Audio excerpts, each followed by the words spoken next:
going live now.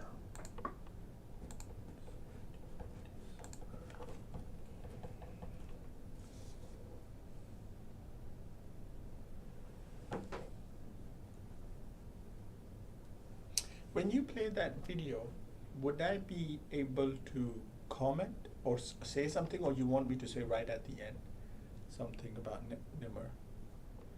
I say right at the end, right? I can give you the time for you only to. I can switch to your only thing to say something. It's all right. Yeah. We can.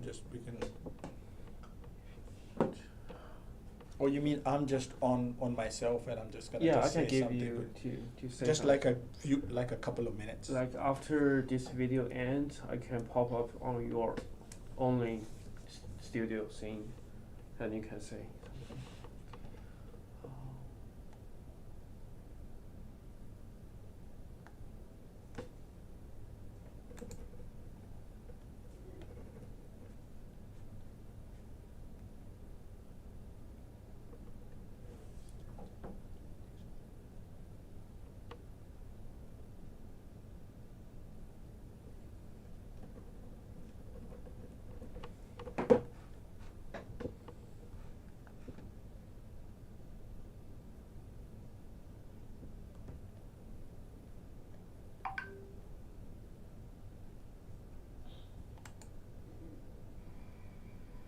I am sharing my screen as the live stream from YouTube.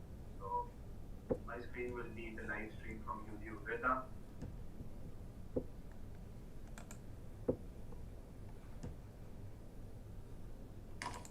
Yes, sir? Rida, I'm saying my screen on Jitsi will be the live stream from YouTube. So just take note. Anything you want to see on the live stream, it will be on my screen here on Jitsi. I am sharing my Sir? screen as the live stream from tells you to stop sharing. Okay. If Jeremy doesn't face any problems this time, you can just keep on sharing. Okay, sir. If there's no sound issue or anything.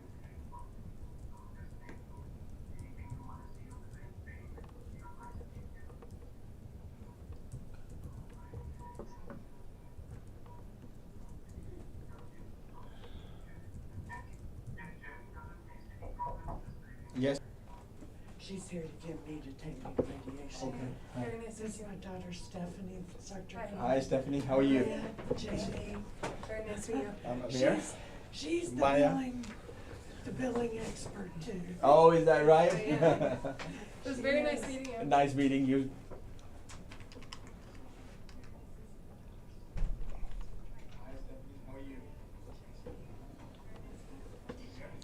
We're just 5 minutes before we go live. So, is Anam there? No, I think it's Dr. Nimr first, right? That's what they told me. No. He's coming second. Okay. Okay. Hi, Anam. Have you joined us, Anam? Dr. Nimr. Sir, I'm joining. Sir, Jeremy told me I'm going to go second. No. Just come Sir, first. is Just come now. Okay. Just come now. Okay, sir. Don't And worry sir, about one it. thing, is it mandatory to like turn on the camera?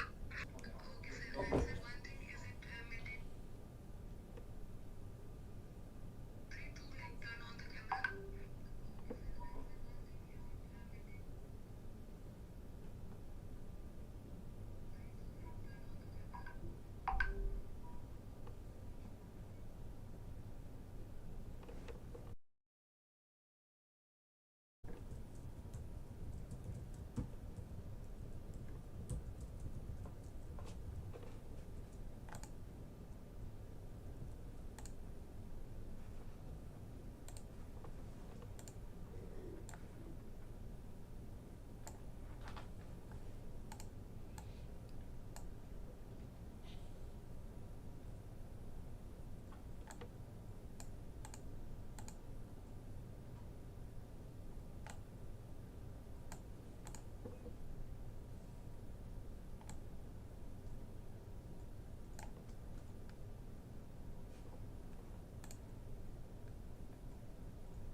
Okay, so I think we are good here.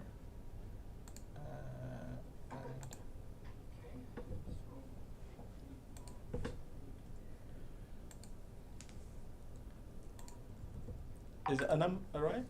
Yes. Okay, She's alright. very good. Let me,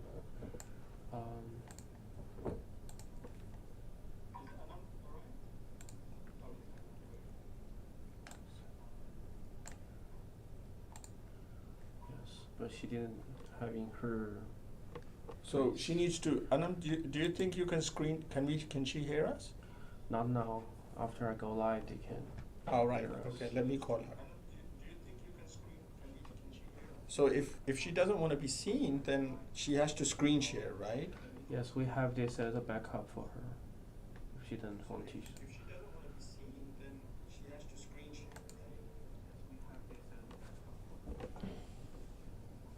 right? Hello? I can hear you all there on the. Then screen share. Then screen share so we can see your screen, so we know that you're there, right? She is screen sharing. Oh, Already share, like, We can see her screen. So what's your first slide? Sorry? Show us your first slide. Okay, sir, let me open this. Yeah. Now play it as like a slideshow. Okay. So it's like a slideshow. That's it. Okay, good. Good. Now play it as like a slideshow. We're not live right now, correct? Yes. What do you mean? You might need to mute on. Why are we live? Okay. Don't Yeah. go live. Okay. Yeah. Cause I should go live now to switch the. No, don't go live. Okay. guys. Okay. Yeah. And do you You want? only go live. Do you want Jeremy, this only one? go live when you give a command. Just don't put it in like a random. Do you want this one be shown or this one with her face? No, she's got no face. Yeah. But when she had a meeting with me, she got half of her face. Put something else there, like the health flyer, or ask Rida. I'll let you and Rida decide. How about that?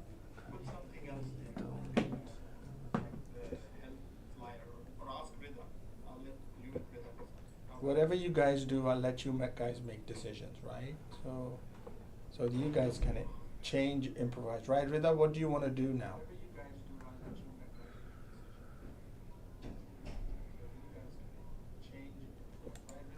So in the meantime, while the session is about to start? No, he's saying that she doesn't want to show her face. Now we go one. So I'll let you. We have a presentation frame. It just shows the presentation. We don't have Dr. Anam for this. Okay. Just remember, we need to place her layer somewhere outside the frame. So just keep that in mind for the sound to come. So we have two frames for it. One in which she could just show her presentation and not show her face, and one which she could show both her face and the present. So No, not talking about the background layer. Just the collab cam layer should still be there. Place it outside the total background, somewhere outside, so her camera doesn't show up. But the collab cam layer needs to be there, so the sound is processed like this. Let me add the cloud cam for her. Just don't control Rida. I need to. okay. Yeah. Let me control that. So then I guess. Do that. You can make it smaller. It's fine. Big or small, it's fine.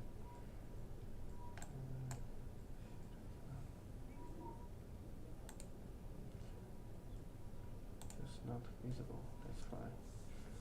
Okay. Do you want this go live now? You only and bring up on them. Not yet. I'll tell you. Okay. We got a few Okay. minutes. Okay, sure. We got a few minutes. We're going to go live, but we'll have to get a little bit ready, right? Let me just see. How many people do we have now? Okay, we got 16, so just give one more minute. Your medical team isn't here, sir, today, I think. That's all right. They'll catch up. Yes. There's some. It's 17 working now. That's okay. We just give 2 more minutes and then we'll start.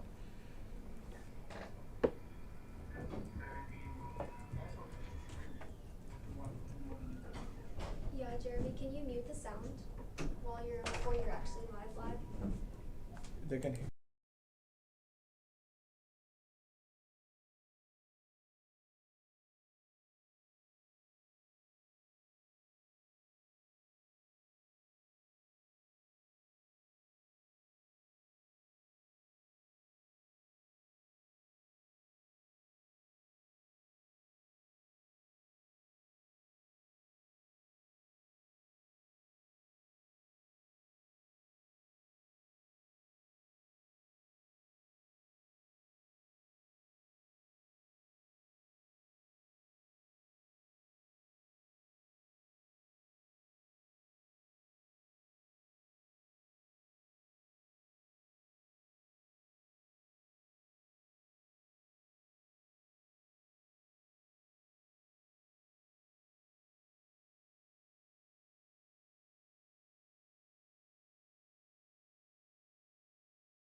Yeah, let's just start.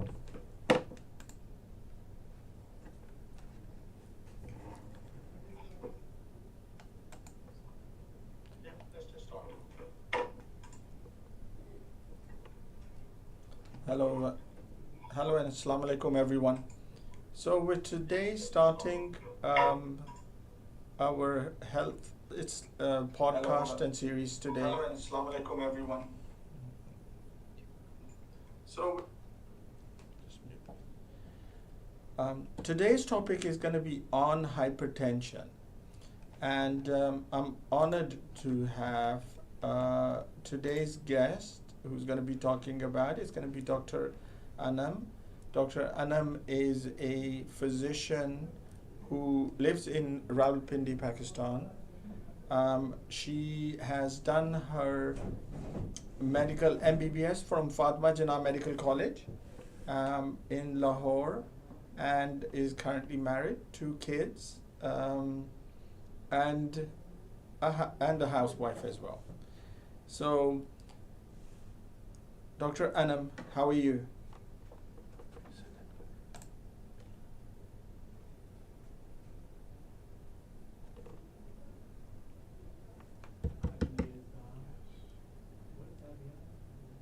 Can you hear us, Dr. Anam?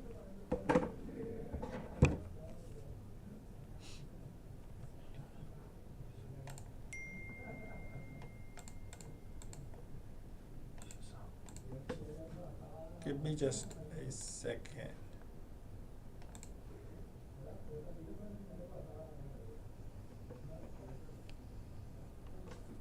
Hello? We can't hear you. Can you unmute?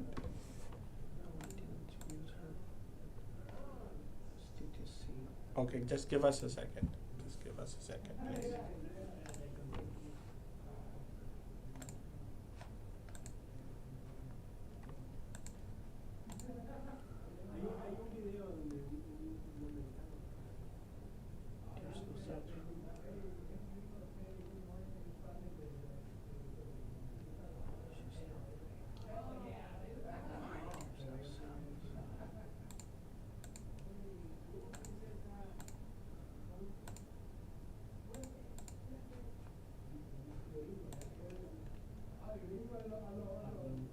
Just 1 second, we're just getting Anam back online, okay? So just 1 sec, guys.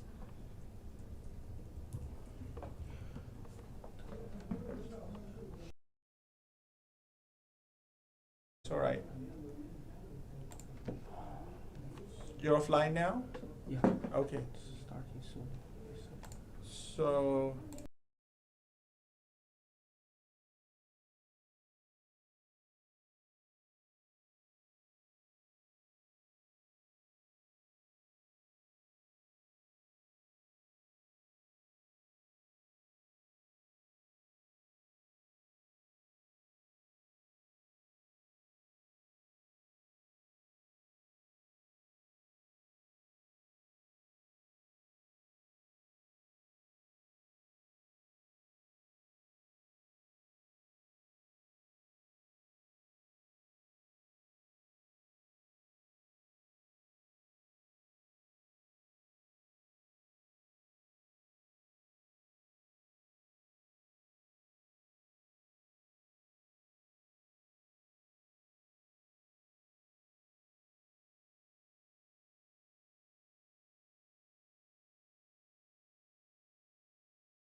yeah. That's muted. Can you hear me, Anam, now? Share your screen, please. Okay, good. Just come on live. We can hear you. Don't need to call me. He had actually muted his button. And then I think as a backup, we'll do a Jitsi on a set. Let's go live again. Okay. It's live. Are we on live now? It's too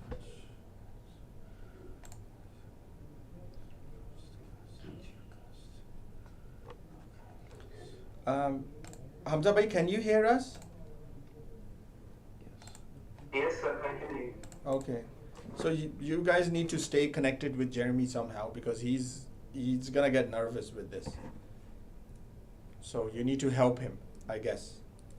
I don't think we're live right now, right? We are live. The mic is on.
It's okay. Okay. No issues. All right. Here we go. We're starting again. I just want to welcome Dr. Anam back again. I think we lost her for a few minutes. So Anam, thank you for coming on board, and you're going to give us a little bit of a talk about hypertension. So let's start again.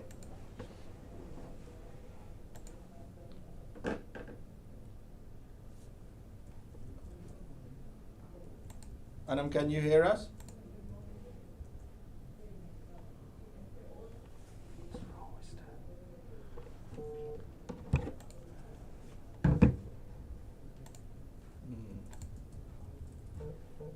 So I guess you gotta do your test drives a little better, right?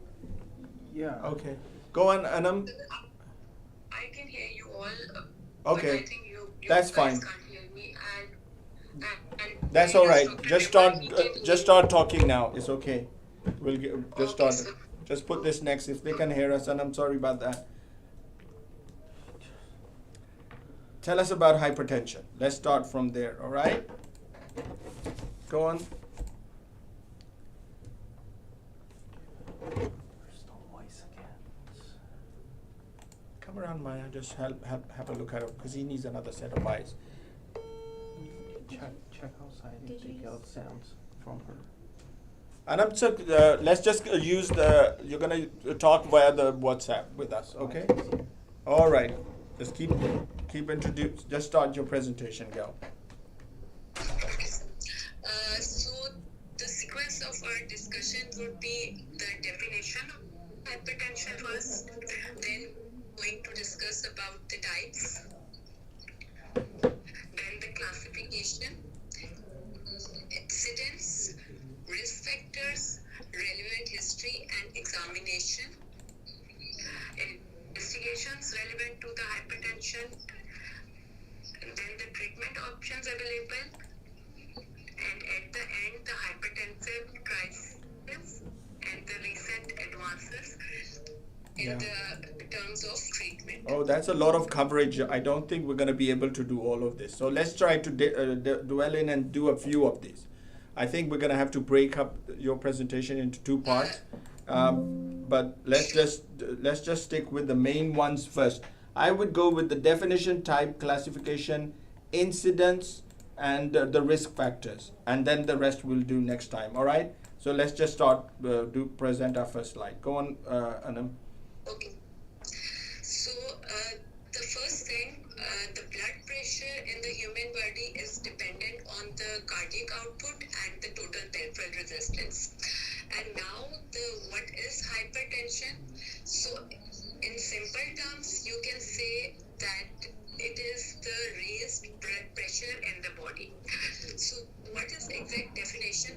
As per WHO, it is defined as systolic blood pressure greater than 40 millimeters of mercury, the systolic blood pressure of greater than 90 millimeters of mercury.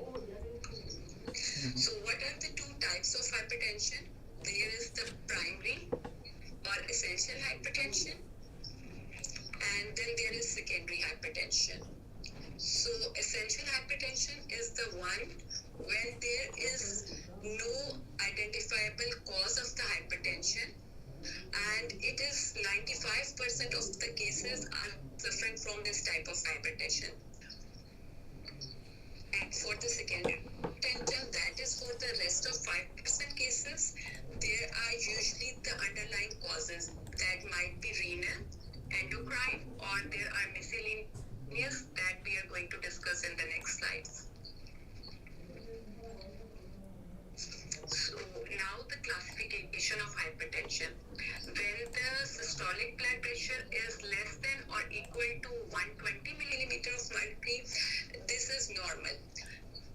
Then comes the pre-hypertension. Pre-hypertension is basically the class that these people are prone to develop hypertension. They are at risk of developing hypertension basically. So the systolic hypertension, systolic blood pressure range of 120 to 139 millimeters of mercury, and diastolic blood pressure of 80 to 89 millimeters of mercury is considered as pre-hypertension. Then comes stage 1, that is systolic of 140 to 159 and diastolic of 90 to 99. Then is stage 2 hypertension, that is greater than 160 systolic and diastolic greater than 100 millimeters of mercury. So as per the WHO data, an estimated 1.28 billion people between the ages of 30 and 80 years worldwide are suffering from the hypertension. And most of the people are from the low and middle income countries. And estimated 46% of the adults with the hypertension are unaware that they have even the condition. And less than half of the adults with hypertension are diagnosed and treated. Approximately 1 in the 5 adults have hypertension under control. So that's why it is one of the leading cause of premature deaths worldwide. So one of the global targets for the non-communicable disease is to reduce the prevalence of hypertension by 33% between 2010 and 2030. So blood pressure is a lot in the world, you're saying. So just worldwide, a lot of people have a lot of blood pressure issues, right? Yes. Okay. Yes, And then you're just going on, so to say, we say about 33% you said people have high blood? No, sir, it is 46%. We are going to reduce it, like the target is to reduce it to 33%. Okay, that's a lot of people with high blood pressure. Does everyone get an idea of what blood pressure is? Are we going to explain it a little bit more, or yeah? Does everyone know what blood pressure is? Just gonna follow up with the team. Blood pressure. It is what's blood pressure? Is blood pressure, so we know the blood pressure is generated from the heart, right? High blood pressure generated, everyone knows what, and then everyone knows that there are two pressures, right? There are two pressures. There is a high pressure, right? And then there is a low pressure. So we all know that in the heart, these are generated from the heart, right? A high pressure and a low pressure. The high pressure is called systolic, and the systolic pressure, which is like the squeeze pressure. And the diastolic, which is the other pressure, is the decompress pressure. So you got to think of the heart like a cooker, and it's got a valve, like a cooker has a valve, and when you release the cooker, it's building up, it decompresses. That's your lower pressure.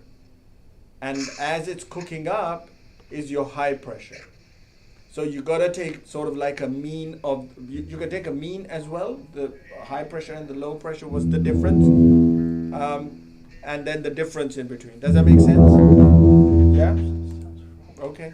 Good. We have today in our studios, by the way, Jeremy and Maya. So it's an interaction with them and as well as you guys as well. All right, and all of you and Dr. Anam, obviously while she's presenting. So that's the important thing. Okay, go on. Keep going, Anam. Very good. Okay, so now we are going to look at what are the risk factors associated with this condition. So there are two types of risk factor. One is like the modifiable ones, and the others are non-modifiable. Let's look at the non-modifiable ones. So the non-modifiable one is the like advancing age. General males are more prone to develop hypertension, family history, and coexisting ailments like the diabetes mellitus. And then there comes the modifiable ones that includes the sedentary lifestyle, smoking, obesity, and high alcohol intake. Very nice. Okay. So, as I told you already, that primary hypertension is the one that is with no causes, no identifiable causes, and that are 95% of the cases. And for the 5% of the cases, there is underlying cause that can be renal. So, renal include like the conditions of the kidneys like acute glomerulonephritis, chronic glomerulonephritis, chronic pyelonephritis, and the adult polycystic kidney disease. Then comes the endocrine causes, and in the endocrine causes, there is basically the hormonal imbalance that is affecting the blood pressure, right? So, like there might be the imbalance of the hormones from the adrenal gland. So, like for example, there might be the primary. We have a little bit of a problem again. I think they can't hear you. So Okay. they can't hear you, and I'm trying to do it from the WhatsApp. So let me just stop there for a second. I think what we're gonna try to do is have you reconnected again, or I may just have to hold this presentation because I think no one can hear, and it's becoming a lot of echo, a lot of sound. So let me just put on a brief break, and we'll get back to you guys. Just give us 2 minutes, and then we're gonna perhaps come back.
Right, well.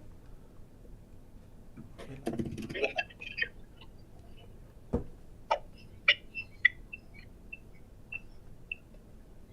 we live?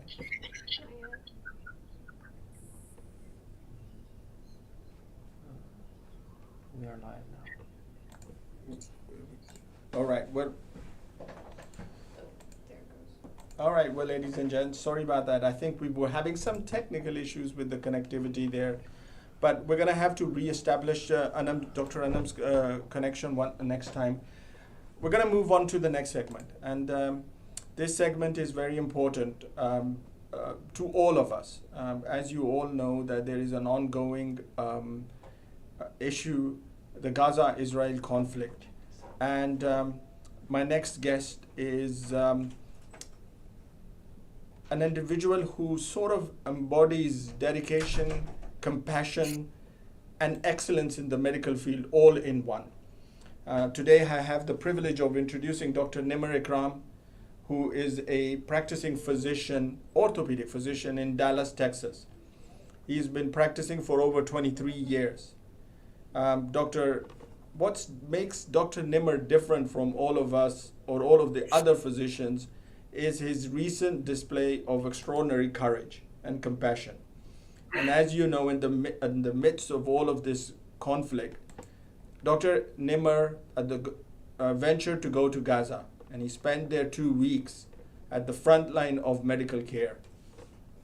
He provided first-hand assistance to patients, he treated patients, and he was able to bring back those experiences and memories. And today we're honored and have the opportunity to sort of discuss these experiences with Dr. Nimr. Now, before I go on to play and discuss Dr. Nimr's video, we're just going to do a short little intro. So, Jeremy, why don't we play the first video and then we'll have Dr. Nimr in.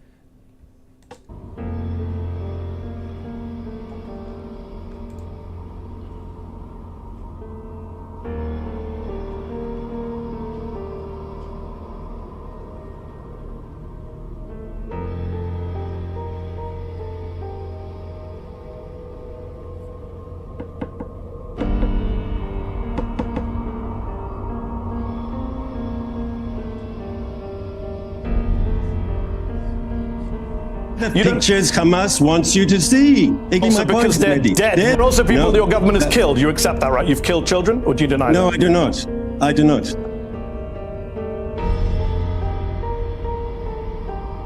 are the chances of a Gaza ceasefire? None. No possibility.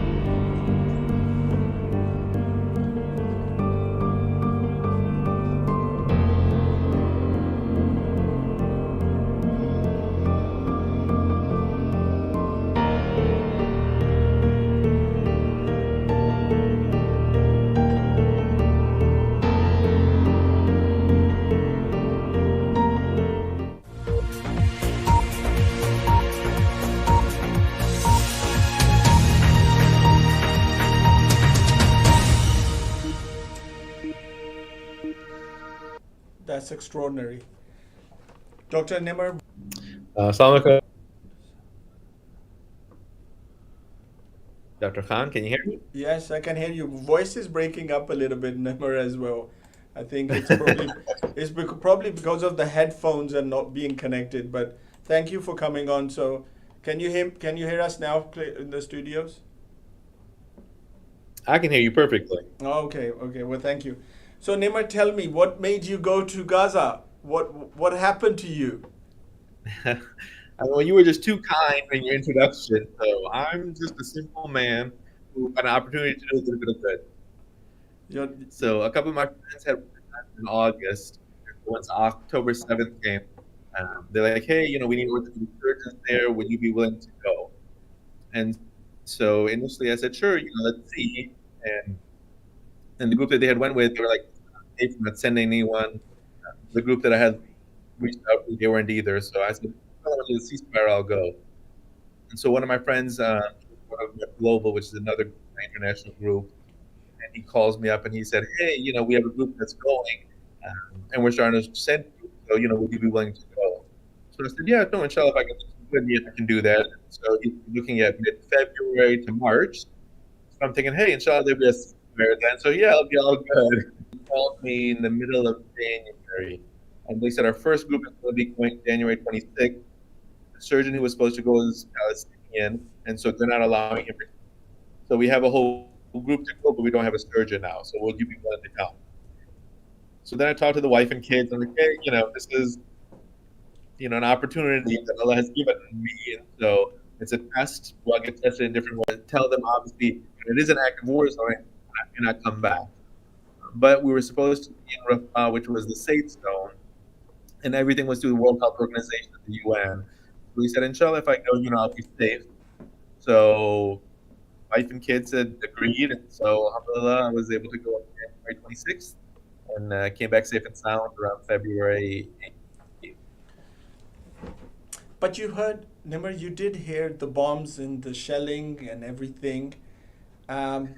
Most of us can't imagine this. I mean, I have never been in a war. Maya, have you? I have not. Have you even heard about all of us? And I'm sure for you as well, it's the shelling and everything. How was it there? I mean, I know you got there, and I'm gonna share. You got some slides, and you're gonna share with us. Tell us, how did it feel when you stepped in and you heard all this bombing and shelling going on, and it was sort of like a new experience. Sure. I mean, it was absolutely surreal. No question about that. I mean, we entered into Gaza, and we had to take all of our supplies. So we were loading them into. What's shooting going on? And they're like, yeah, that's far away. That's okay. So then we get in the van and we go to the house. All of a sudden, we hear a bomb. We're like, is that a bomb? And they're like, yeah, but it's far away. It's okay. So, I mean, unfortunately for them, that is their life. I mean, they hear gunfire, the bombs going off. It's just background noise to them, unfortunately.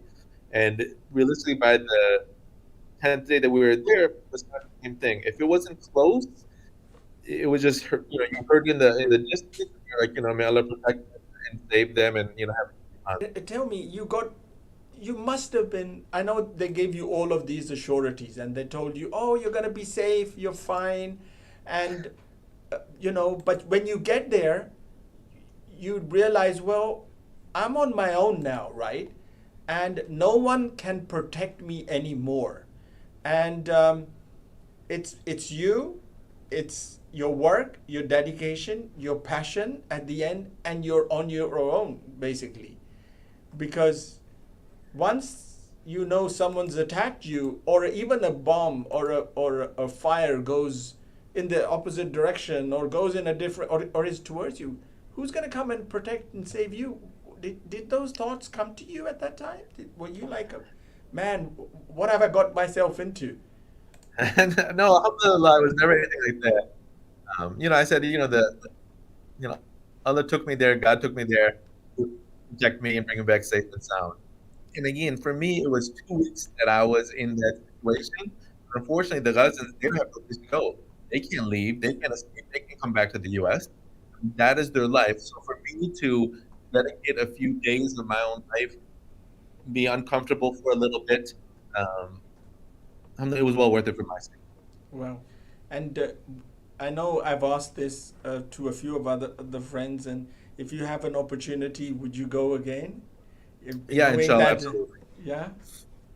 That's Yeah. So, I mean, again, hopefully it's with a ceasefire this time, but yeah, I mean, unfortunately, there's so much that needs to be done there.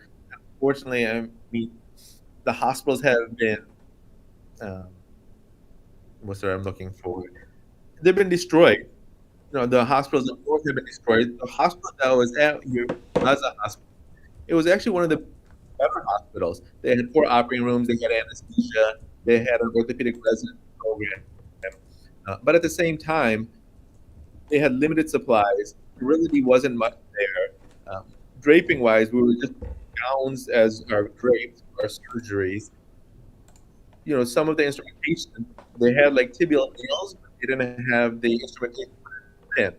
So, which would have been better for fractures, but because we couldn't put that in, we ended up putting an external fixer.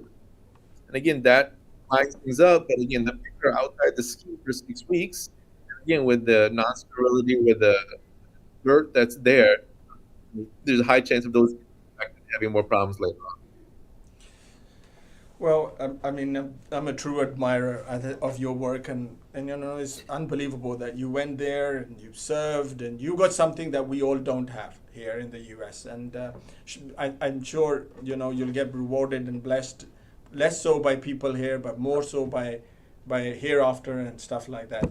Nimr, show us, you got some stuff that you want to share with us, if possible. Any first-hand account, any first-hand pictures, anything, just walk us through. You landed there. I know that you told me you were in Cairo, and then you had to go to the border, and tell us what was happening there. Yeah, so the first surprise when we get there is that as we're going to Cairo, we're on the road here. Get lost. This is as we're driving from Cairo into Ramadi. Hundreds of trucks on the side of the road here. So unfortunately, the world has given so much aid to these the Gazans, but it's all sitting on the side of the road, not being able to enter. So that was the first shocking thing that we had seen. Wow. Miles and miles of trucks of aids is not being allowed to enter. Wow. So all of that aid that's been collected worldwide is sitting outside Gaza, basically, right? Yes. It's not outside, gone literally about a mile outside of Gaza. Wow. And that's probably food, clothes, whatever you name it. It's medications, everything. Yes, clothes. I mean, here on my next picture, the problem is everyone has been displaced to the south, and so everyone is just in a tent. So here, as we're driving, you can see miles and miles of tents. And when I went, it's January 26th. It was cold. It was like 25 degrees that night. And so we were in a house which had no heat. Inside there, we were cold. And I'm thinking, these people are outside at night, which has just a tent and maybe a blanket to protect them. And so, like you said, the things that are outside, I'm sure they have warm clothes, they have blankets, they have possibly more tents. So again, just the aid is there, but it's not being allowed to enter. So the part that's displayed has only got tents now. They're living in a tent. There's probably no water supply, no place to use a proper toilet and clean yourself. Right. And obviously no kitchen. There's no place and electricity. Any supply of electricity or anything? Very limited. Obviously in the tent they don't have any electricity. In the houses and the hospitals they did, and I'm not sure if it was just from a generator or if they had something else. And the other thing on the screen here is, again, we were right on the border of Egypt, and it really is an open air prison. Here you can see, there is a fence with a barbed wire on top of it. Behind that is a concrete wall, and behind that is another concrete wall. Wow. So again, literally, if these people even want to try to escape, there's no way to escape in Egypt. So, wow. So you're like confined in a area, and if you want to run, you can't run.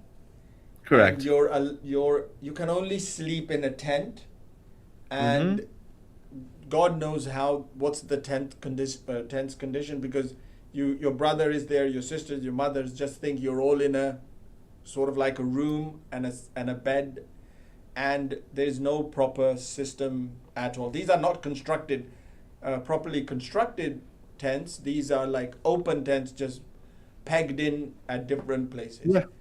Yeah. Absolutely. So this was sort of like your drive when you were going to the main destination, obviously, or was this a place where you stopped over and helped, or you were just going over? So this was going from our house that we're staying at to the hospital.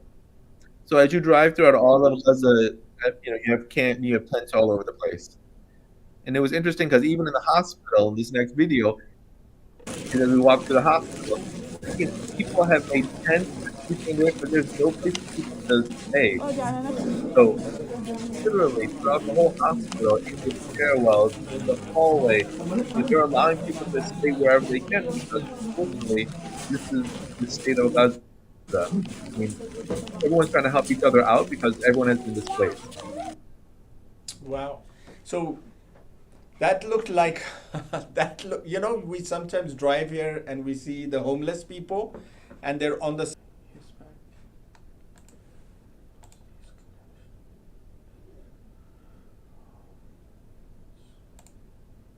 Can you hear me? Yeah, we can hear you, Nimr, but you just got dropped for a second, I think. So. Yeah, so you were saying something about the hospital and the tents there? Yeah, I mean, I was just saying that it looked like a homeless shelter, not the ones we have dedicated here in Dallas. We have some, but sometime on the side of the road, some people are just living, and you see sometimes those, and it's a pretty horrible experience just living there. I can't imagine if I have my own house and I can't go back into my house because someone said, well, it's a war zone now and you can't go back. So, well, right. And I mean, there are a lot of physicians that have come from the north who lost everything there, and they came down and they're living in the hospital in a tent, or they have no houses in either. So a lot of the physicians who come down to the south and work in hospitals just so they have some place to stay, so they have some place to shower, so they can have some kind of food. Well, and It's in unbelievable. in the hospital, so you're saying there is the patient, and then the family is there with the patient, so they're sort of all stationed inside the hospital. That's what you were showing us, right? Yes, inside and outside both. So again, their family members inside, and then outside of the hospital, this tents and tent system, And so the hospital that we were at, the European Gaza hospital, they had 300 beds initially, but they were taking care of 1,000 patients. So people are just on the hallways. People are on any little spot that they can get. When there is so many people, so much chaos, even there's chaos outside. What is it inside a hospital? Tell us from a doctor's perspective, because we see here things very organized, right? If we go to the ER or we go to our ICU, everything is perfectly placed, and then we can execute our plan. Then we can treat someone, right? Give me blood. Then they're gonna immediately send blood off. Give me this. Give me the antibiotics. Let the nurse monitor. How do the nurses? I mean, it's even hard to imagine. How are the nurses working there? I know the doctors are probably hard, but what about the nurses and what about the other staff members there? Give us a little bit of an idea, Nimr. What Yes, is it like? that's like one of the days that we were, the first days there, we went to the emergency room just to see how things run and how things are going. And again, I mean, you had people who were on the ground. There was a poor man who had been on the ground for I think it was like 36 hours. And because there's so many other people that had kind of forgotten to and somehow kind of looked at him, and again, he just had a huge bladder. So I think he had like sepsis, but again, like just put a Foley in. We put this Foley in, and he had, I don't remember how many liters, but I mean, obviously, his bladder was distended. You could see that, and after with the Foley in, much better.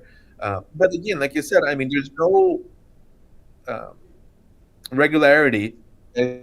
Said, there's so many things going on, and like I said, if a bomb goes off, everyone just comes in and it's chaos, and you're trying to keep the family out and trying to help work on these patients, and then unfortunately, I mean, the bombs are there to kill. So one time when we were coming in, a bomb did go off about a block away.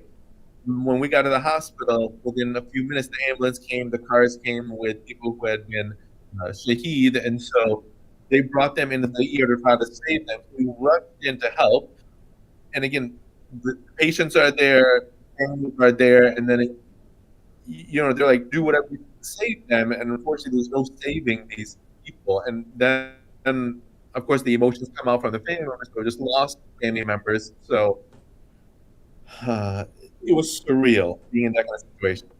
Yeah, can't imagine, Nimr. It's just the fact that you're being in a war zone like that, and what you're describing. It's time is limited, and we're just gonna tell us about as a Sure, physician, what were you able to see? What sort of patients were you able to see? I know We see a lot of images Yeah, of so I mean, everything. there are some disturbing pictures that I have here. So again, we did. This person who came in, he was, I think, he was in a car when a bomb went off. So again, you can see his left leg was just have shrapnel and was amputated, and the other side was the tibia was intact, like Achilles tendon was intact, but all the muscle around it was gone. So again, you come in, people come in, we have to amputate here. I mean, this is real war. I mean, these people are coming. This one to the very right was a child who had a bullet shot in his head. He survived. He was in the ICU for long term. I'm not sure what will happen. And the one in the middle, he unfortunately lost his eye, and I don't think he survived. And that was the OR that we had there. I mean, nothing like we have in the U.S. here. But again, that was what we were working with there. And then from my standpoint, I was able to do external fixators on the tibias, like this guy. This is a situation like we did a lot of wound refits. So people would be coming back, and again, this one actually looks pretty good. So once it's looks good, then the plastic surgeon will flap on that. And the other one to the right here, they had injury to the leg that it had about a 5 centimeter bone loss. Yeah. So after it had been cleaned, after we'd been able to get it sterile as possible, then we go ahead and shorten it up, and that's shortening. So just for our viewers, Nimr, that leg is broken, and you have tried to make it straight. It's broken, and you put it's like a X, correct? And then your here traditionally we're trying to fix these without X-Fix. Sometimes I guess we have to use them, but most of the time we try to put a pin inside so it's all closed. But there, correct, you did not have that opportunity. You had to put something from the outside, which is very much like what we used to see when we were taught about Second World War stuff, and you just try to temporarily put it together so the patient does not have pain, because if you keep it wobbling, it's very, very painful. And that's what he's just trying to fix pins in to keep the leg aligned. And they didn't even have equipment. You're telling they didn't even have equipment for that properly there, Nimr? Is that right? Yeah, so again, I mean, even with those, I mean, those are okay, but I had a hip that was broken and it was open. And this is a little larger gentleman, and we tried to put a pin in, and they didn't have a long enough pin in there. So then we had to do really old, we did skeletal traction. Yeah, we just put a pin in the tibia to hold it out the length, and we can come once it's clean, and a few days later we'll come back and do the definitive surgery. Wow. So tibia is guys, for those who don't know, the lower limb bones, and because some of them you saw that had lost a whole limb, so they couldn't do anything. Their task will be just to stop the bleeding, and then when the bleeding stops, come back again and just try to put stitches in and heal it. But if you got a bone, you got to be able to fix the bone. You're not going to be able to put the pins or anything like we do, or sometimes you can just put a cast around it and just hold it together. Other times it won't hold with a cast. You have to put 2 pins across.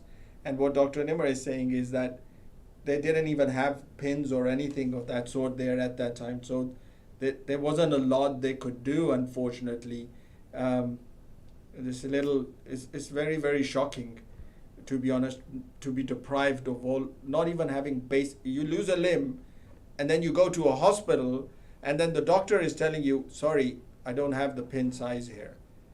You're just gonna. So what were those patients doing? Were they just in the hospital camped waiting for something, or?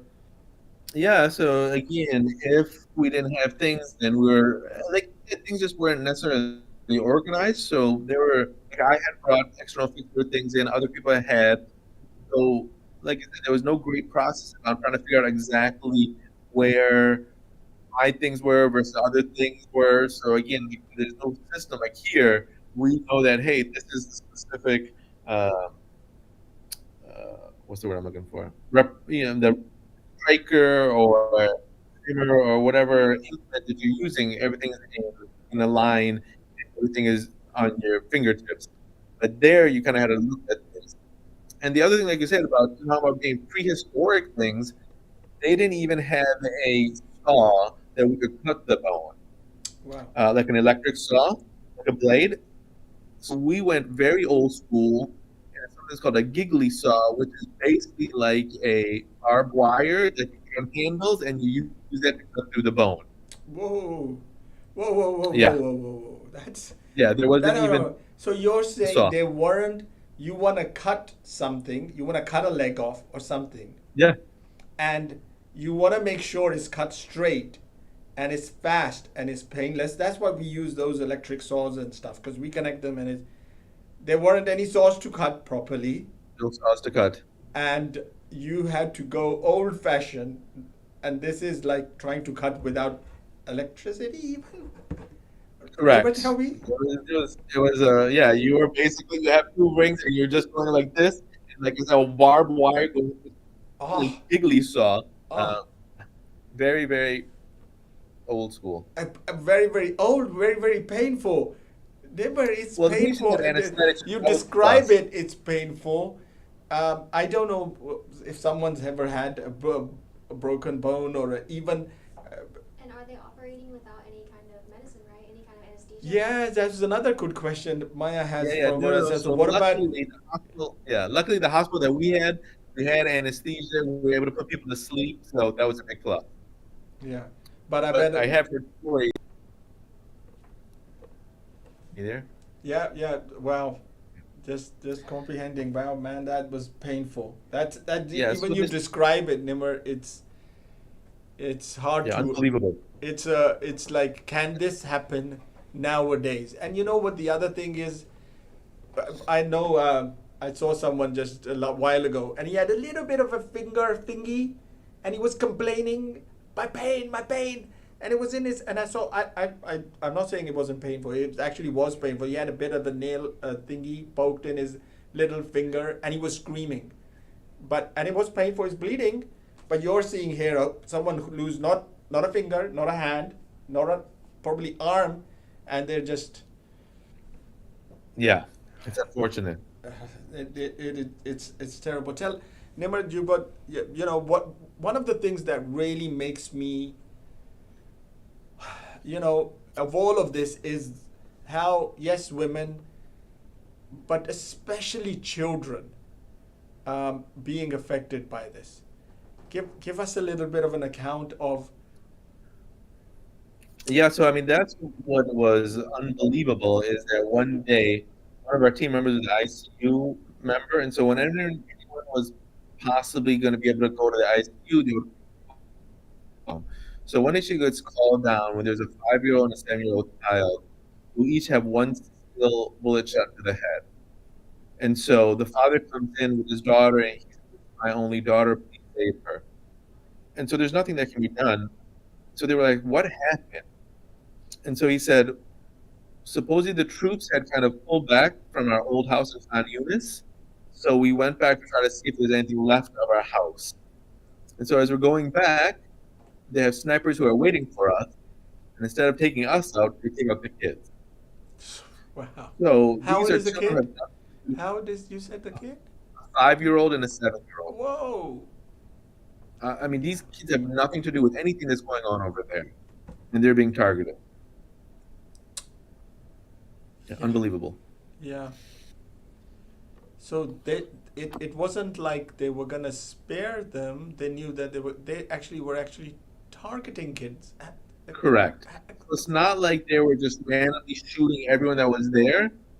I mean, like I said, the father was right next to this child, and again, it was a one single shot.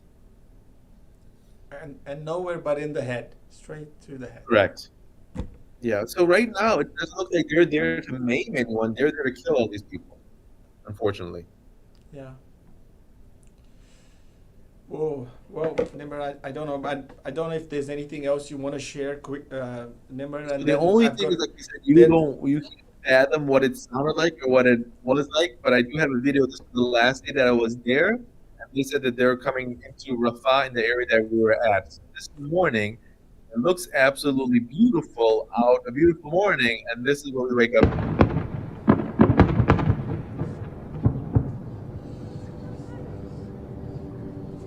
this drone overhead.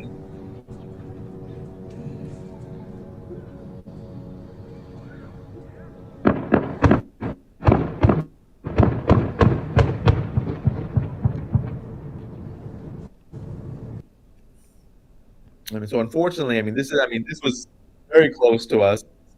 This was the day that we were leaving, but like I said, unfortunately, these people are being attacked. It's not a war because there's no retaliation. It's all one-sided. And where we were, we didn't see there wasn't any tanks or anything like that. So all of it was coming from the air. Yeah. Nimr, you also, I just want to say thank you very much for going there, contributing in whatever little. For us, it's a big thing that you. For them, it was very little in the bucket from what they need. Yeah. Is there anything else you want to show, Nimr, before? We got some.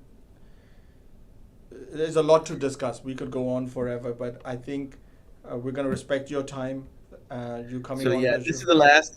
As you enter into Gaza, they have this sign, I love Gaza. The reason that you go with these kids are so thankful, and even everyone that was there, they were so thankful that we had come and tried to do something. And their message was, go back and tell our story because no one's listening. That's the least, and we should spread the message as well. That's the least what we could do. Guys, I think it's amazing. It's just unbelievable what you've been through, and thanks, Nimr, for coming on board and sharing with our audience and our people here. A lot of them are in the medical field, and thank you very much for coming and giving us a first-hand account, my friend. You'll get rewarded, and thank you very much. That's all I can say. Any final message? If you got anything, I know we're going to try to share the story. Spread the word, I guess, is the main thing. Stop the war is the other main message. First and foremost, there has to be a ceasefire. There has to be a stop to this. Killing on any side is wrong. Killing on any side is wrong. I just want to say this. And especially we as physicians, we feel the pain both ways. It's not like one side should be doing it at the other.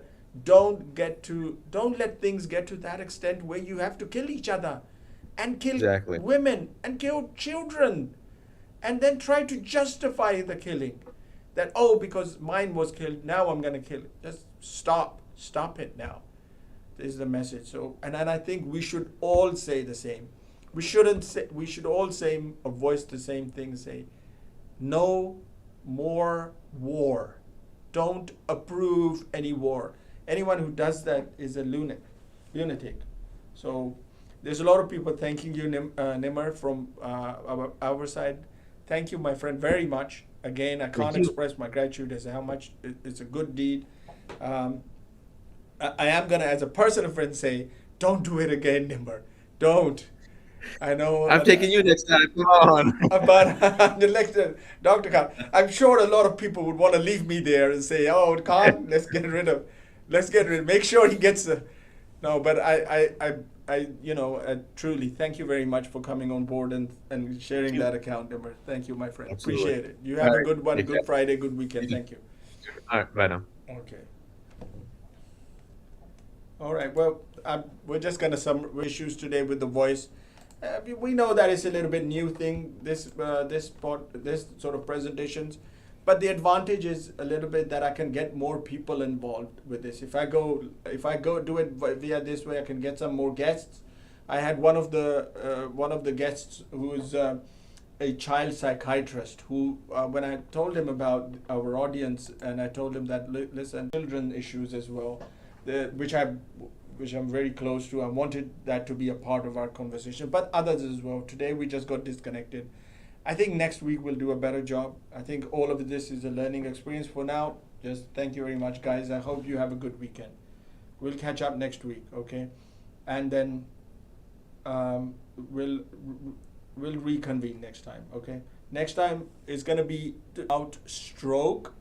next week, and I still have Dr. Anam's presentation to go over. So we're going to talk about hypertension a little bit more. I know we weren't able to connect properly, and hence we didn't do a good job.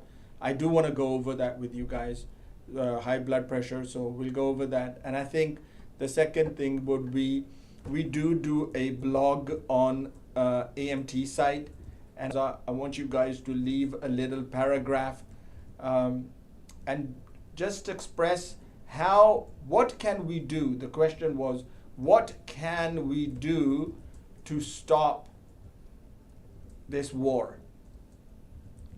Meaning, what would be our role as just citizens, wherever we are, whether we're in Texas, wherever, right? We're in China, Jeremy, or back in Pakistan.